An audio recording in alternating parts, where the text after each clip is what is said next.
Tak semua yang hidup serumah dengan seorang nabi berakhir dalam petunjuk. Bahkan, kedekatan dengan orang paling suci sekalipun tidak menjamin keselamatan bila hati telah membangkang. Dua istri Nabi Nuh alaihissalam dan istri Nabi Lut alaihissalam menjadi contoh nyata. Mereka hidup bersama suami yang mulia, mendengar langsung nasihat dan peringatan dari lisan para utusan Allah Subhanahu wa Ta'ala.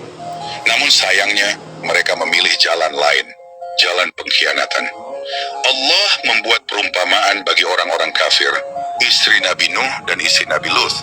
Keduanya berada di bawah pengawasan dua orang hamba yang saleh di antara hamba-hamba kami, lalu kedua istri itu berkhianat kepada suami mereka. Al-Quran Surah At-Tahrim ayat 10. Kisah mereka bukan sekadar sejarah, tapi pelajaran yang dalam, bahwa iman adalah pilihan pribadi, bukan warisan dari suami, ayah, atau keluarga. Dan pengkhianatan kepada kebenaran, meski tersembunyi, tetap akan dibalas oleh Allah dengan azab yang tak terelakkan. Sebelum kita masuk ke pembahasan utamanya, kami mohon agar Anda menonton video ini hingga akhir supaya tidak terjadi kesalahpahaman. Jangan lupa untuk memberikan like, subscribe, dan tinggalkan komentar jika ada yang perlu diluruskan dari kisah kali ini. Bismillah, mari kita mulai kisahnya.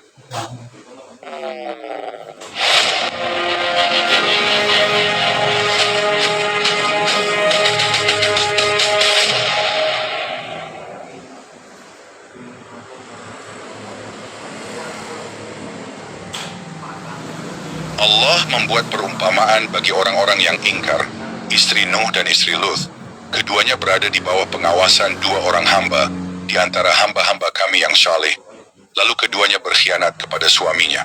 Maka kedua suaminya itu tiada dapat membantu mereka sedikit pun dari siksa Allah. Dikatakan kepada mereka, masuklah ke dalam neraka bersama orang-orang yang masuk ke dalamnya. Al-Quran Surah At-Tahrim ayat 10. Dalam rumah seorang nabi, terkadang api ujian justru menyala paling panas. Dan itulah yang dialami oleh seorang utusan Allah, Nabi Nuh alaihissalam, seorang lelaki syalih yang sabar. Namun setiap langkah dakwahnya dibayangi oleh tikaman dari dalam rumahnya sendiri. Matahari belum sepenuhnya muncul di balik bukit. Embun menggantung di dedaunan dan angin pagi berhembus lembut dari arah sungai yang jauh. Di sudut sebuah rumah sederhana, seorang wanita membuka matanya lebih awal dari biasanya. Ia adalah istri Nabi Nuh. Wajahnya teduh, namun ada kegelisahan yang tersimpan dalam raut matanya. Ia bergerak perlahan, menjaga agar suaminya tidak terbangun. Langkahnya pelan menuju dapur, lalu tangannya lincah, menyiapkan makanan dan kue-kue, menyusupkan aroma manis ke udara pagi. Setelah semuanya siap, ia mengambil bungkusan kecil, mengencangkan kain kerudungnya, dan membuka pintu rumah perlahan. Namun belum sempat keluar, sebuah suara mengejutkannya. "Ibu, mau kemana pagi-pagi begini?" Ia menoleh. Di ambang pintu kamar berdiri seorang pemuda remaja, Kan'an, anaknya. Mata Kan'an masih berat karena tidur, tapi cukup jeli menangkap gelagat ibunya. Sang ibu tersenyum samar, lalu mengangkat jarinya, memberi isyarat agar Kan'an menurunkan suaranya. "Lupakah kamu, Kan'an?" bisiknya. "Hari ini hari raya Tuhan-Tuhan kita. Aku akan pergi ke makbat besar. Kaum kita telah berkumpul. Aku harus pergi sebelum mereka memulai upacara." "Tapi ayah tidak suka kita ikut semua itu," jawab Kan'an pelan. "Ayahmu tidak mengerti apa yang selama ini memberi kita rezeki. Aku tidak akan lama. Kau bisa menyusul nanti, jika kau mau." Kan'an tersenyum, lalu berkata pelan, "Ibu berbuat yang terbaik. Nanti aku menyusul ke sana." Makbat besar itu megah dan mencekam. Pilar-pilar batu menjulang dengan pahatan nama-nama berhala. Wad, Suwa, Yaghutz, Ya'uq, Nasr. Bau dupa dan kemenyan memenuhi udara. Di tengah pelataran, para imam memukul lonceng dan genderang, menyanyikan puji-pujian yang aneh dan menggema. Istri Nabi Nuh berdiri di depan patung Wad. Di tangannya ada makanan, kue, dan secari kain beraroma kasturi. Dengan takzim, ia bersimpuh dan berdoa. "Wad, Suwa, Yaghutz, terimalah persembahanku. Lindungi anakku Kan'an, limpahkan rezeki padaku dan jauhkan suamiku dari menyesatkan kami." Di seberang pelataran, terdengar suara gendang dan teriakan. Ia menoleh dan terkejut. Kan'an sedang menari dengan para pemuda dan gadis. Pakaian mereka terbuka, suara tertawa pecah di udara. Musik menggema, dan aroma arak serta kemenyan bercampur dalam kekacauan. "Kan'an," panggil ibunya. "Kan'an, kemari." Namun anak itu hanya berpura-pura tak mendengar. Ia menyelinap ke kerumunan, menghindari pandangan ibunya. Sang ibu menghela napas. Ia kembali ke altar, meletakkan kain wangi di kaki berhala. Matahari mulai condong ke barat. Istri Nabi Nuh berjalan pulang. Di persimpangan jalan, ia berpapasan dengan Kan'an yang kini berjalan sendirian. Wajahnya masam. "Apa yang kau pikirkan, putraku?" tanya ibunya. "Tahukah ibu apa yang dilakukan ayah hari ini? Apa yang dia perbuat?" Ia berdiri di pasar. Ia menyeru orang-orang agar meninggalkan Tuhan-Tuhan kita. Ia berkata bahwa dirinya diutus Tuhan untuk memperingatkan mereka. Istri Nabi Nuh tertegun. "Jadi ia menentang semua yang kita sembah?" "Ya, ibu." Ia mengatakan Tuhan-Tuhan kita hanyalah batu dan kayu, tak berdaya. Ia menghina semua yang selama ini kita muliakan. Wajah sang ibu berubah muram, tapi suaranya tetap tegas. Jika benar ia menyeru hal itu, maka ia telah melawan warisan nenek moyang kita. Tuhan-Tuhan kita akan mengutuk siapa saja yang mengkhianatinya, termasuk kamu jika ikut ayahmu. Kan'an terdiam. Langit sudah gelap ketika Nabi Nuh pulang ke rumah. Ia menaruh tongkatnya, duduk, dan memandang istri dan anaknya yang masih terjaga. "Mengapa kau pulang larut?" tanya istrinya dingin. "Aku sedang menyampaikan risalah Tuhanku." "Risalah apa yang membuatmu bertahun-tahun dijauhi kaum sendiri?" cibir istrinya. "Risalah kebenaran, bahwa hanya Allah yang layak disembah, bahwa semua berhala itu tak bernyawa." Sang istri tertawa kecil. "Kau hanya membuat malu keluargamu. Sudah berapa tahun engkau berdakwah, Nuh? Dan berapa orang yang percaya?" Nuh berdiri, menatap mereka dengan tajam. "Kumpulkan anak-anak kita. Aku ingin menyampaikan langsung kepada mereka risalah dari langit." "Mereka sudah tidur," jawab istrinya malas. "Tunggulah sampai esok pagi." "Tidak, malam ini aku mulai dari kalian, karena kalian adalah keluargaku." Kan'an menatap ayahnya, bingung. Lalu bertanya, "Ayah, apakah Tuhanmu itu berada di Makbad bersama patung-patung itu?" Nabi Nuh menjawab lembut, "Tidak, anakku. Allah tidak menempati ruang. Dia yang menciptakan ruang. Dia tidak terlihat, tapi kuasanya tampak di segala sesuatu. Di langit yang tinggi, di bumi yang luas, di hujan yang turun, dan dalam kehidupanmu sendiri." Beberapa anak Nabi Nuh keluar dari kamar, penasaran dengan suara ayahnya. "Ayah, kami percaya. Hati kami terbuka untuk seruan itu," ucap mereka bersama. Istri Nabi Nuh terperanjat, wajahnya memerah. Ia berdiri menatap suaminya dengan amarah. "Kau telah meracuni pikiran anak-anakku. Tuhan-Tuhan kami akan menurunkan kutukan atasmu, Nuh." Namun Nabi Nuh hanya menatapnya dengan sedih. "Kau akan melihat bahwa semua berhala itu tak bisa melindungimu bahkan dari setitik air." Sejak malam itu, istri Nabi Nuh berubah. Ia tak hanya membangkang, ia menjadi penghalang dakwah suaminya. Setiap kali ada tetangga yang mulai tertarik mendengarkan dakwah Nabi Nuh, ia datang lebih dulu. "Apakah kalian akan mengikuti seorang yang bahkan keluarganya sendiri tidak percaya kepadanya?" Katanya kepada mereka, "Aku istrinya dan anakku Kan'an, kami tahu siapa dia sebenarnya. Jangan tertipu." Orang-orang pun ragu.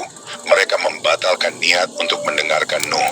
Setiap hari, Nuh kembali berdakwah di pasar, di lorong kota, di padang rumput. Tapi hanya sedikit yang mendengar. Sebagian besar menyumbat telinga dan menutup mata. Dan istri Nabi Nuh, ia semakin keras membantah. "Tak ada yang mengikutimu kecuali budak-budak miskin, orang-orang tak berilmu. Itu cukup jadi bukti bahwa seruanmu batil," katanya suatu malam. Namun Nuh tak membalas caciannya. Ia hanya menengadahkan tangan ke langit. Di malam sunyi, Nabi Nuh duduk sendiri. Di luar rumah, angin berdesir membawa debu. Anak-anaknya yang beriman telah tertidur, sementara yang lainnya termasuk Kan'an mulai menjauh.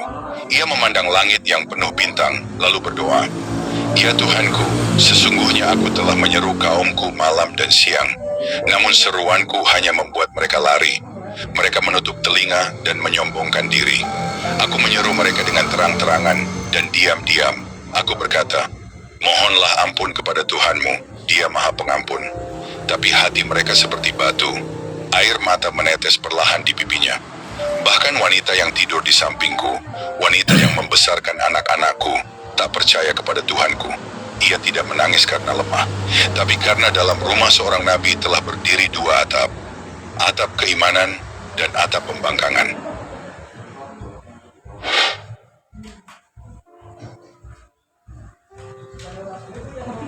Matahari bersinar terik di atas kota tua yang tandus.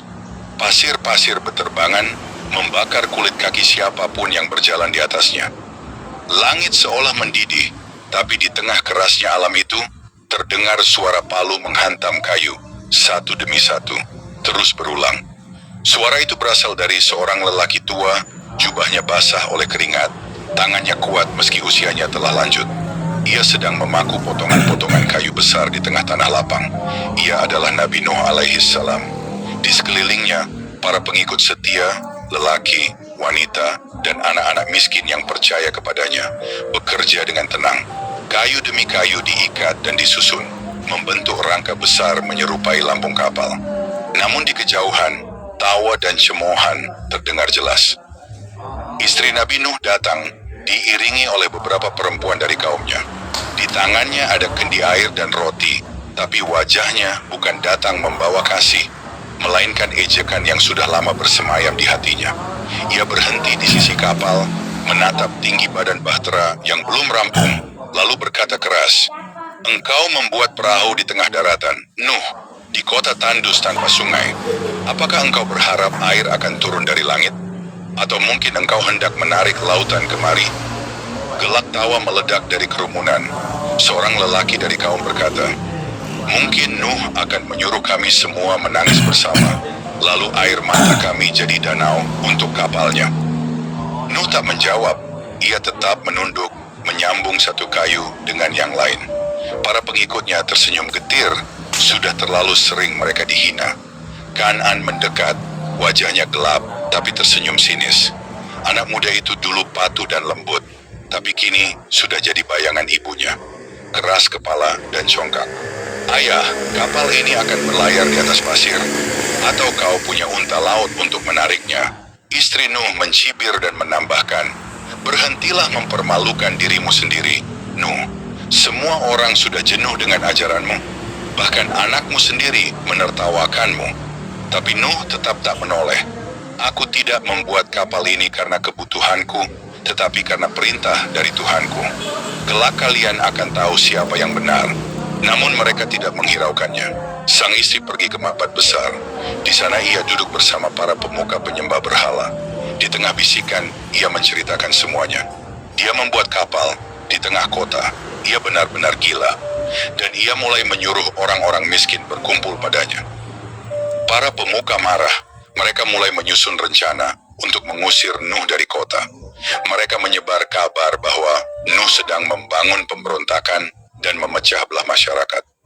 Namun Nuh tetap sabar. Suatu siang, ia naik ke atas geladak bahtera dan berkata lantang kepada kaumnya, "Jika kalian memperolok kami, maka kami pun akan memperolok kalian sebagaimana kalian memperolok kami. Maka kelak kalian akan tahu kepada siapa azab yang menghinakan akan datang." Al-Quran Surah Hud 38-39. Setelah itu, Nuh memerintahkan para pengikutnya untuk mulai mengumpulkan sepasang hewan dari setiap jenis, jantan dan betina, unta, kambing, burung, hingga binatang kecil. Adegan itu menjadi bahan tawa baru.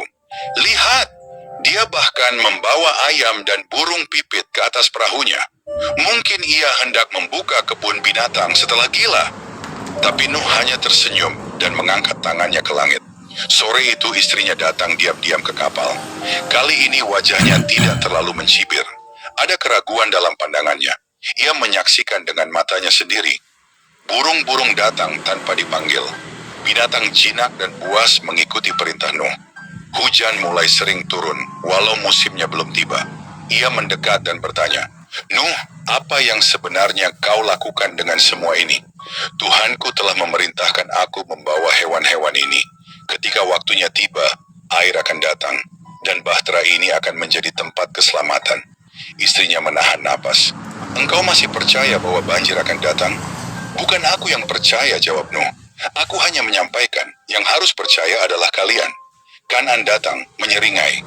Banjir di atas pasir, aku tak tahu apakah ini keyakinan atau hanya kegilaan yang kau wariskan.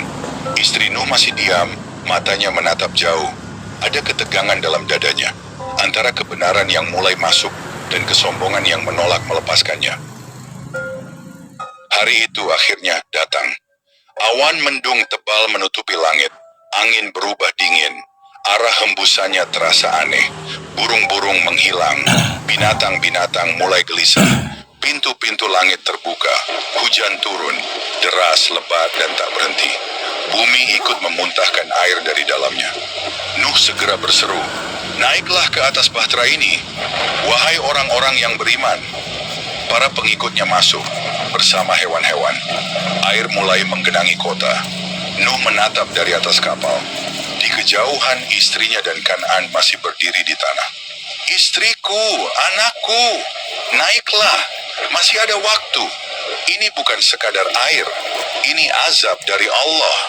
Istrinya gemetar. Kan'an menggenggam tangannya. "Ayah, aku akan mencari perlindungan ke gunung yang tinggi. Aku tak akan tenggelam. Tak ada yang selamat dari azab Allah hari ini, kecuali yang diberi rahmat olehnya," jawab Nabi Nuh dengan tangis tertahan. Tapi Kan'an melepaskan tangan ibunya. Ia berlari ke arah perbukitan.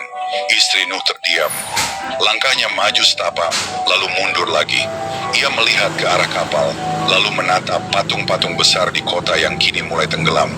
"Tuhan, Tuhan kami, selamatkan kami." Namun berhala-berhala itu berdiri kaku, tak bergerak, tak berkata, tak menyelamatkan.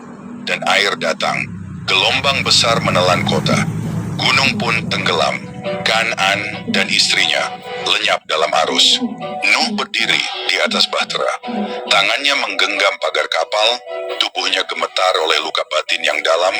Ia tidak menangis karena bencana. Ia menangis karena orang yang ia cintai dan ia jaga dan ia nasihati bertahun-tahun, justru memilih kebinasaan di ujung waktunya.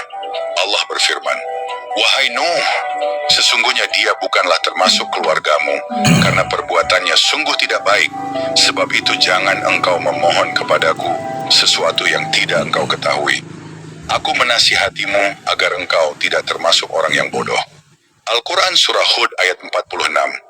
Allah menegur Nabi Nuh yang berdoa untuk anaknya, padahal sudah dijelaskan di ayat 37, bahwa seluruh orang kafir akan ditenggelamkan termasuk anaknya. Padahal Nabi Nuh hanya berdoa dan tidak mengeluh atas ketetapan dan takdir Allah. Allah membuat perumpamaan bagi orang-orang yang ingkar, istri Nuh dan istri Lut. Al-Quran Surah At-Tahrim ayat 10. Istri seorang nabi tidak diselamatkan hanya karena status. Anak seorang nabi tidak dijamin jika hatinya menolak kebenaran. Nabi Nuh telah menunaikan tugasnya, tapi hidayah adalah milik Allah semata. Dalam riwayat hidupnya, kita diajarkan satu pelajaran besar. Petunjuk tidak diwariskan oleh darah, tapi ditanamkan dalam hati yang lembut. Bahkan seorang nabi tidak bisa menyelamatkan keluarganya dari murka Allah jika mereka sendiri memilih untuk membangkang.